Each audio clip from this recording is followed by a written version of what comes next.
Hello students, I welcome you all to this beloved channel beloved psychology. ये हमारा second lecture है of our chapter 1 class 11 psychology, जिसका नाम ही है what is psychology. Basically हम शुरू कर रहे हैं कि साइकोलॉजी क्या है, कहाँ से आया। तो पहली क्लास में हमने देखा था कि इंट्रोडक्शन तो हमने देख ही लिया था। इसके बाद हमने देखा था कि साइकोलॉजी क्या है। तो वहाँ पे हमने देखा था, मैं थोड़ा सा रिवाइज कर लेती हूँ फिर हम चलते हैं। तो साइकोलॉजी बेसिकली दो ग्रीक वर्ड से बन के आया है, जिसका फर्स्ट वर्ड है साइकी और दूसरा वर्ड है लोगोस। तो साइकी और लोगोस से मिलके बना है साइकोलॉजी। साइकी का मतलब है सोल और लोगोस का मतलब स्टडी या फिर साइंस। तो साइकोलॉजी का मतलब बेसिकली क्या है कि स्टडी ऑफ सोल या फिर स्टडी ऑफ माइंड। उसके बाद हमने देखा था कि मेंटल प्रोसेस क्या है, मेंटल प्रोसेसेस क्या है, फिर हमने देखा था कि एक्सपीरियंस क्या है, उसके बाद हमने देखा था कि बिहेवियर क्या है। तो अगर आपने पहली क्लास नहीं देखा है तो मैं चाहूँगी आप पहले वो देखो और फिर आप सेकंड क्लास देखो, आपके लिए समझने में आसानी होगी। तो आज का हमारा टॉपिक है साइकोलॉजी एज अ डिसिप्लिन। कैसा है डिसिप्लिन या फिर एज ए फील्ड। मतलब जैसे अलग अलग फील्ड होती है ना, जैसे बायोलॉजी एक फील्ड है, एंथ्रोपोलॉजी एक फील्ड है, फिलोसफी, मतलब उस तरीके से अगर हम देखें तो एज ए फील्ड या फिर एज ए डिसिप्लिन साइकोलॉजी कैसा है। इसके पहले मैं आपको बता दूं, अगर पीडीएफ चाहिए इसका तो आपको जाना होगा हमारा टेलीग्राम कम्युनिटी, जिसका नाम है बिलव्ड कम्युनिटी, और वहाँ पे मैं इन सब की पीडीएफ को शेयर कर दूँगी। शुरू करते हैं। साइकोलॉजी बेसिकली क्या करती हैं। साइकोलॉजी स्टडी करती है हमारी बिहेवियर, एक्सपीरियंस और मेंटल प्रोसेस को। Okay, it seeks to understand and explain how the mind works and how different mental processes result in a different behaviours. Okay, तो basically psychology as a field में हम क्या देखते हैं, psychology क्या करती है, पहले हम वो देखते हैं। तो साइकोलॉजी क्या स्टडी करती है, देखो फील्ड में हम बेसिकली क्या देखते हैं कि इस फील्ड में क्या स्टडी होती है, क्या रिजल्ट निकल के आता है, किन किन टूल्स का यूज़ किया जाता है, किन किन मेथड्स का यूज़ किया जाता है, वही देखते हैं ना। जैसे हमारी जो बायोलॉजी है, वो बायोलॉजी क्या करती है, नॉर्मली अगर हम बायोलॉजी देखें तो लाइफ के बारे में पढ़ाती है। फिर उसके बाद अगर हम उसको लाइफ के बारे में, यानी जो हमारे बायोलॉजिकल जो फीचर्स है, फिजियोलॉजिकल जो फीचर्स है, उनके बारे में देखते हैं। तो वहाँ पे अगर हम जब थोड़े और लेवल पे जाते हैं तब हम जूलॉजी जाते हैं, जो कि एनिमल की बायोलॉजी पे देखती है। फिर बोटनी पे हम जाते हैं तो प्लांट की ये सब देखते हैं। फिर ह्यूमन फिजियोलॉजी पे जाते हैं तो ह्यूमन की जो पूरी बॉडी की जो फंक्शंस वगैरह है, जो फिजियोलॉजी है, वो देखती है। तो हमें समझ आ गया ना, मतलब ये मैंने एग्जाम्पल दिया आपको कि क्या कैसे होता है चीज़ें। तो ठीक वैसे तरह उस तरीके से साइकोलॉजी में भी हम स्टडी करते हैं बिहेवियर को, एक्सपीरियंस को और प्रोसेसेस को इन जनरल। लेकिन अगर हम साइकोलॉजी में भी अलग अलग पार्ट कर दे, जैसे हमारे साइकोलॉजी में भी काउंसलिंग है, क्लिनिकल है, फॉरेंसिक है, फिर इंडस्ट्री है, तो इनमें अलग अलग जब हम पार्ट में जाते हैं, अलग अलग फील्ड में जाते हैं साइकोलॉजी के अंदर ही, तभी हम देखते हैं कि अलग अलग चीज़ें स्टडी करती है। But in general normally psychology as a discipline क्या स्टडी करती है, बिहेवियर, एक्सपीरियंस और मेंटल प्रोसेसेस को। ओके, इसके बाद साइकोलॉजी किन चीज़ों को समझती है और किन चीज़ों को एक्सप्लेन करती है। तो how the mind works, mind कैसे काम करता है, and how different mental processes can result in a different behaviours, और कैसे अलग अलग मेंटल प्रोसेस अलग अलग बिहेवियर होते हैं। इसके लिए आपको देखना होगा मेंटल प्रोसेस क्या है, बिहेवियर क्या है, फर्स्ट लेक्चर में। In Indian tradition self reflection and analysis of our consciousness is experience is held to be a major source of psychological understanding. और इंडिया में हम क्या करते हैं, इंडियन अगर साइकोलॉजी के पर्सपेक्टिव को देखें तो वहाँ पे सेल्फ रिफ्लेक्शन, खुद के बारे में खुद को रिफ्लेक्ट करना, जानना और अपनी कॉन्शियसनेस की पूरी एनालिसिस करना ही हमारा साइकोलॉजिकल अंडरस्टैंडिंग है इंडिया में। तो इसको अगर मैं एक्सप्लेन करूँ तो ये ऐसा होता है कि इंडिया में क्या होता है ना कि हम अपने आप को बहुत रिफ्लेक्ट करते हैं, जैसे कि मैं जो चीज़ कर रहा हूँ क्या वो सही है, जो चीज़ मैं कर रहा हूँ क्या मेरे पेरेंट्स को ये चीज़ पसंद है, या फिर अगर मैं कोई करियर चॉइस कर रहा हूँ, मैं कोई डिसीजंस ले रहा हूँ तो क्या ये सोसाइटल लेवल पे सही है, मैं कुछ गलत तो नहीं कर रही हूँ। तो इस तरीके से हमारे जो कॉन्शियस जो एक्सपीरियंस हम ले रहे हैं कि मैं ये काम कर रहा हूँ, लोग क्या बोलेंगे, या फिर इस तरीके की हमारी इंडियन सोसाइटल पर्सपेक्टिव है। तो वहाँ पे हम क्या करते हैं, अपने आप को बहुत बार बार रिफ्लेक्ट करते हैं, अपने आप के अंदर बार बार रिफ्लेक्ट करते हैं, ये जानने के लिए, समझने के लिए कि एक्चुअल में हम कर क्या रहे हैं और ये सोसाइटल लेवल पे कितना एक्सेप्टेबल है। तो ये हमारा Indian understanding and Indian psychological understanding है। लेकिन दूसरी तरफ वेस्टर्न साइकोलॉजिस्ट क्या करती हैं, emphasise the role of self reflection and self knowledge in understanding human behaviour and experience. और इसी तरीके से वेस्टर्न में भी होता है, लेकिन वेस्टर्न में क्या होता है, वेस्टर्न में हम इंडिविजुअलिस्टिक एक्सपीरियंसेस को ज़्यादा ध्यान देते हैं। तो अगर आपको ऐसा आप 12th में जाके पढ़ोगे कि कम्युनिटी टाइप का जो साइकोलॉजी होता है, जैसे वो हम साथ साथ है वाला, वो वाला हमारे इंडिया में होता है। लेकिन जो वेस्टर्न में होता है वहाँ पे सेल्फ रिफ्लेक्शन के साथ साथ सेल्फ नॉलेज भी इम्पॉर्टेंट है। मतलब वहाँ पे जो साइकोलॉजी है वो इंडिविजुअलिस्टिक साइकोलॉजी होती है। ओके, तो साइकोलॉजी के जो पहला जो लैब बना था वो हुआ था 1879 में इन लेप्जिग, वो जगह का नाम था। और what kind of a science is psychology still remains a matter of debate as natural science और सोशल साइंस। लेकिन साइकोलॉजी को हमने बोल तो दिया कि ये साइंस है, ठीक है, लेकिन ये साइकोलॉजी किस तरीके का साइंस है, क्या ये सोशल साइंस है या फिर नेचुरल साइंस है, ये आज तक एक डिबेट है। इसके बारे में हम नेक्स्ट टॉपिक में जाएंगे।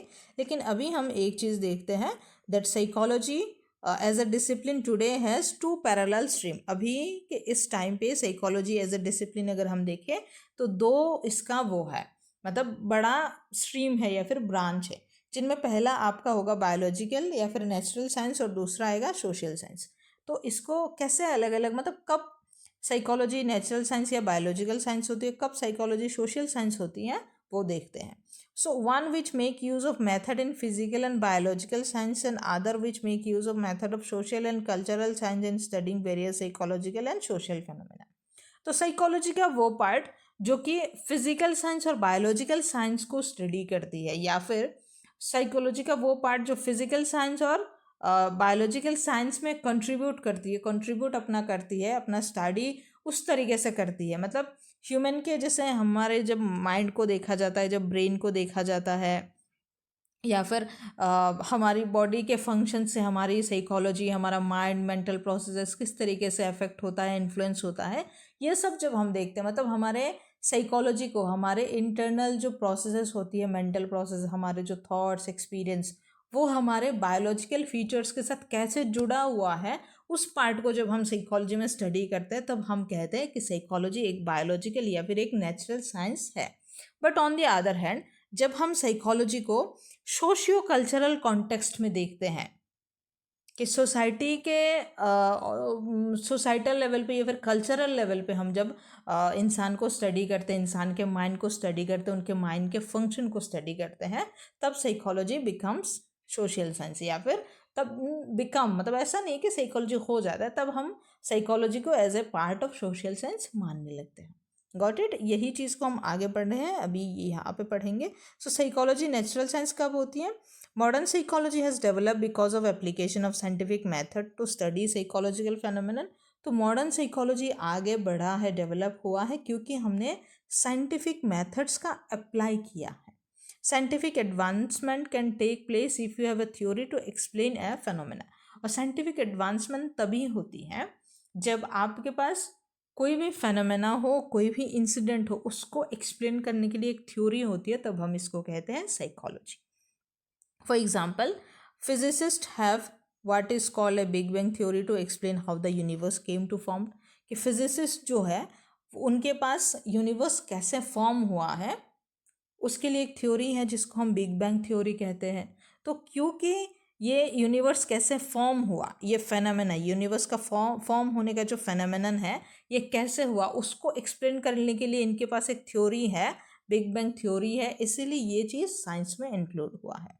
और जब साइकोलॉजी में भी हम सेम चीज़ को एक्सप्लाई करते हैं, मतलब कोई भी रीज़न या फिर कोई भी इंसिडेंट, इवेंट, कुछ भी हो, उसको एक्सप्लेन करने के लिए जब हमारे पास कोई थ्योरी होती है, तब हम उस चीज़ को बोलेंगे कि साइंस है। और इसी कारण की वजह से साइकोलॉजी साइंस के रूप में भी माना जाता है, साइकोलॉजी एज ए साइंस होती है। Okay, based on based on a theory, scientists deduce or propose a hypothesis that offers a tentative explanation of how a certain phenomena takes place. मेरे से थोड़ा गलती हो गई, ये जब मैं ड्राइव में लिख रही थी तो टेक्स्ट को मुझे एडजस्ट करना था, इसको यहाँ पे लेके जाना था, मैंने नहीं किया है, माय बैड, उसके लिए मैं माफ़ी चाहूँगी।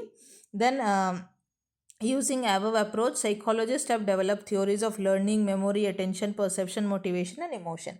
और इसी तरीके से साइकोलॉजिस्ट ने भी वही अप्रोच लगाया और उन्होंने क्या किया, क्या क्या उन्होंने ये जो लर्निंग, मेमोरी, अटेंशन, परसेप्शन, जितने भी फेनोमेना हमारे अंदर होता है, हमारे माइंड में होता रहता है, उन सब के लिए थ्योरीज निकाला।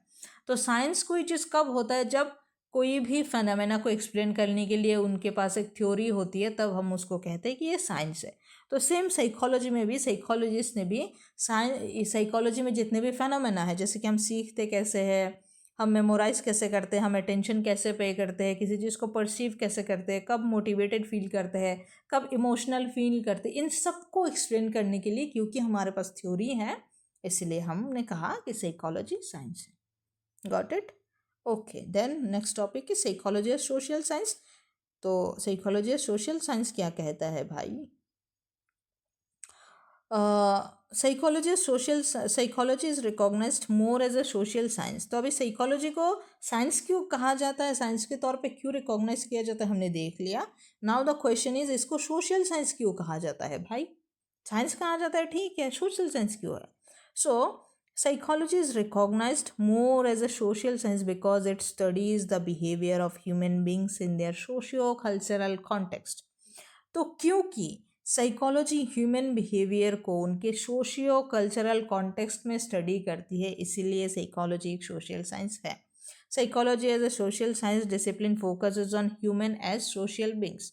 तो जब हमने साइंस में साइकोलॉजी को इंडल्ज किया, तब हमने क्या किया कि साइकोलॉजी को बायोलॉजिकल कॉन्टेक्स्ट में हमने देखा कि कैसे हमारे बायोलॉजी हमारे माइंड को अफेक्ट करती है। लेकिन सोशल साइंस में हम देखते हैं कैसे हमारे सोसाइटी, हमारे कल्चर हमारे माइंड को अफेक्ट करता है। मतलब जैसे मानो कोई कल्चर में औरत का घूंघट करना बहुत कॉमन है, तो उस जगह पे हमारे माइंड में ये सेट हो जाता है, ये फिट बैठ जाता है कि औरत लोग घूंघट ही करते हैं। तब अगर उस कल्चर से कोई इंसान उठ के किसी दूसरे कल्चर में जाता है जहाँ पे औरतें घूंघट नहीं करती है, मानो साड़ी ही नहीं पहनती है, पैंट शर्ट पहनती है, जीन्स टॉप ये सब पहनती है, तो हो सकता है वो लोग बताए ना, लेकिन उनके माइंड में ये चलेगा कि शायद ये गलत है, ये एक्सेप्टेबल नहीं होगा उनके माइंड में। तो क्यों ये, तो उस जगह पे इस इंसान के लिए कोई चीज़ एक्सेप्टेबल ना होना भी इनका एक एक्सपीरियंस है। तो क्योंकि वो लोग क्यों इस एक्सपीरियंस को, हम पढ़ते हैं ना साइकोलॉजी में एक्सपीरियंस पढ़ते हैं, बिहेवियर, मेंटल प्रोसेस, तो उनके मन में ये प्रोसेस मेंटल हो रहा है कि ये चीज़ शायद अनएक्सेप्टेबल है, एंड फॉर दैट रीज़न वो लोग एक अनकंफर्टेबल फीलिंग को एक्सपीरियंस करते हैं। और ये क्यों करते हैं? क्योंकि उनका सोसाइटल पर्सपेक्टिव, कल्चरल पर्सपेक्टिव कुछ अलग है जहाँ पे वो अभी हैं इससे। Got it? So one can understand why and how individual and communities become quite helpful and self-sacrificing in crisis। तो इससे हम ये भी समझ सकते हैं कि जब कम्युनिटी में लोग होते हैं तब क्यों वो लोग एक दूसरे की हेल्प करते हैं, कभी कभी क्यों खुद की चीज़ों को सेक्रीफाइस करके भी क्राइसिस में दूसरे लोगों की हेल्प करते हैं।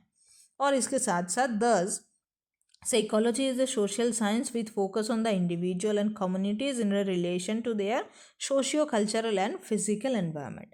इसीलिए साइकोलॉजी एक सोशल साइंस भी है, क्योंकि इंडिविजुअल की जो कम्युनिटी बेस्ड रिलेशन होता है उस पर भी ध्यान देता है, और उसके उस सोसाइटल या फिर कल्चरल कॉन्टेक्स्ट से कितना इन्फ्लुएंस होता है उसका माइंड, उसका मेंटल प्रोसेस, एक्सपीरियंस, बिहेवियर, इन चीज़ों को क्योंकि वो बताता है, इसलिए साइकोलॉजी एक सोशल साइंस है। That's it. आज के वीडियो में हम इतना ही कवर करेंगे। नेक्स्ट टॉपिक में, नेक्स्ट क्लास में हम पढ़ेंगे कि अंडरस्टैंडिंग माइंड एंड बिहेवियर, इसके बाद popular notions about the discipline of psychology. लेकिन तब तक के लिए आपको पीडीएफ के लिए जाना है हमारा टेलीग्राम कम्युनिटी, बिलव्ड कम्युनिटी नाम से है, डिस्क्रिप्शन में लिंक है, ज्वाइन करना है। और एक और इम्पॉर्टेंट बात, आपको लेक्चर कैसा लगा, अच्छा लगा, बुरा लगा, और क्या चीज़ें आप लोगों को खुद से चाहिए। देखो क्लास की सिर्फ स्टार्टिंग है, मैं सिर्फ शुरू कर रही हूँ, तो आपको क्या चाहिए नहीं चाहिए वो आपको मुझे बताना है, उस हिसाब से मैं आगे प्लान करूँगी। और साथ के साथ आप लोगों को कमेंट करना है, बताना है कि अच्छा क्या लगा, बुरा क्या लगा, क्योंकि आप लोग बताएंगे अगर कोई अच्छा चीज़ है तो मैं इसको कंटिन्यू करूँगी, कोई गलत चीज़ हो रहा है अगर मेरे से जो कि आप लोगों के लिए अच्छा नहीं है, उसको मैं चेंज करने की कोशिश करूँगी, करेक्ट करने की कोशिश करूँगी, because there is always room for correction.